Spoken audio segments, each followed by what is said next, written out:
निकल सकती हो वाह मरी गयो सही बने ते बस जीवड़ो खबर सही बने ते निकल जाए।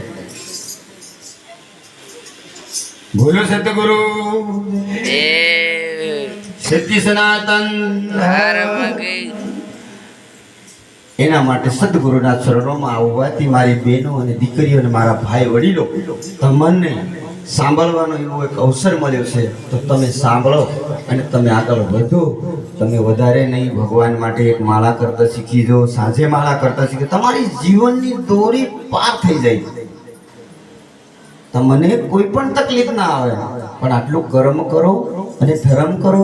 ખેતીવાડીનું કામ કરો, ગાયનો ગોબર નાખો, બધું કોઈ પણ કામ કરો। બીજું કે એક નાની એવી વાત છે, આજે ખોટું ના માનતી મારી મા બેન દીકરીઓ કે મારા ભાઈઓ પણ કહેવાય, અત્યારે બહેનોની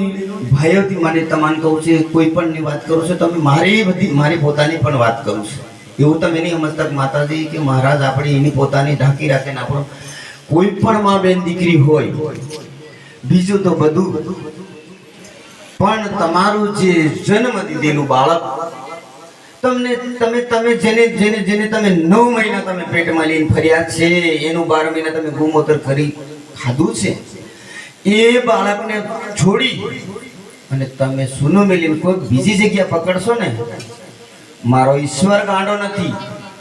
મારો પ્રભુ ગાંડો નથી। તમે તમારી શરીરની કઈ પણ નાની મોટી ક્રિયા કરવા માટે તમે છોકરા છોડીને જો જવાની વાત કરી છે, 3 છોકરા છોડીને કોઈ બાઈ જતી રહેશે, કોઈ ભાઈઓને પણ કહું ઘરમાં સ્ત્રી હોય બીજી સ્ત્રી લેવા જાય છે। આ પણ હું તમને મારા ધર્મના દરબારમાં કહું છું, બેન મા બેન દીકરીઓ, મારા ભગવાને મારા શિવ શંકરે માતા પાર્વતી સાથે એને વ્યવહાર કર્યો છે, એને કોઈ આડો અવળો એ ભગવાન હતો। પણ એટલું તમે સમજી અને ઘણું બધું ઊંડું સમજો, આપણું દીકરું ઊનું મેલીને જવાય નહીં, મરી ગયે તો કઈ નહીં। અત્યારે હા તમને એમ થાય કે આપણે 2 માણસ છે, આપણા 2 માણસમાંથી અમુક માણસો સ્ત્રી ચાલો પુરુષની અંદર કોઈ દિક્કત થઈ ગઈ, કોઈ મરી ગયો હોય તો આપણે જ નક્કી કરવાનું છે કે ભાઈ મારો પુરુષ મારો જે પતિ મરી ગયો છે અને મારી કને છોકરા 4 થઈ ગયા કે 3 છોકરા થઈ ગયા, એ છોકરા છોડીને જવાય નહીં, પોતાની રીતે રહેવાનું। હા તમને એમ થાય મારા છોકરા છોડ દેવાના છે અને મારે બીજું ઘર કરવાનું છે તો કરી શકો છો, એમાં કોઈ પાપ નથી, પણ આપણું જે જન્મ દીધેલા બાળકને છોડીને જવાય નહીં। આમે જરાક નાની એવી વાત કરી, આમાં તમને બધાને ખોટું પણ લાગશે, પણ ખોટું ના લગાડતા, સત્યને એકદમ સમજી જજો, આ ખાસ ધ્યાન રાખજો। અને વધારે પૂરતી દીકરીઓને મારા પૂરા માતાજી તરફથી આશીર્વાદ કે ત્યારે દીકરીઓના હાથમાં અનેકમાં મોબાઈલો ચાલુ, ઘરમાં ચાલુ, વાટમાં ચાલુ, હાટમાં ચાલુ, આ જમાનો ક્યાં આવીને જશે વરેસિંહભાઈ,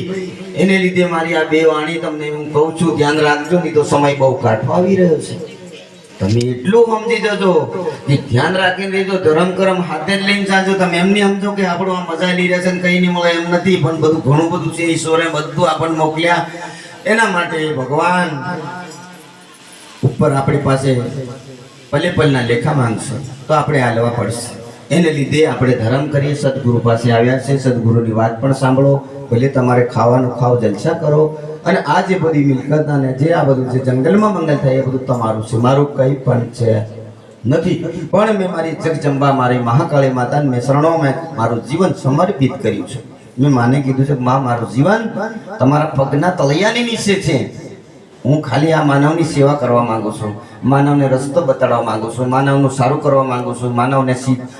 હાસે રસ્તે લઈ જવા માંગુ છું, એટલું મારું મનથી ભગવાનને મારી પ્રાર્થના છે। ધ્યાન રાખીને ચાલવાનું। અને આટલું મેં કીધું, એક નાનકડું એવું કદાચ ભજન તમને ગમતું હોય તો હું જરાક બોલ દઉં તો તમને પણ આનંદ થઈ જશે, માતાજી આનંદ થઈ જશે, અને ભક્તોને પણ ખાસ ધ્યાન રાખીને સાંભળવાનું છે, ધ્યાન રાખીને તમે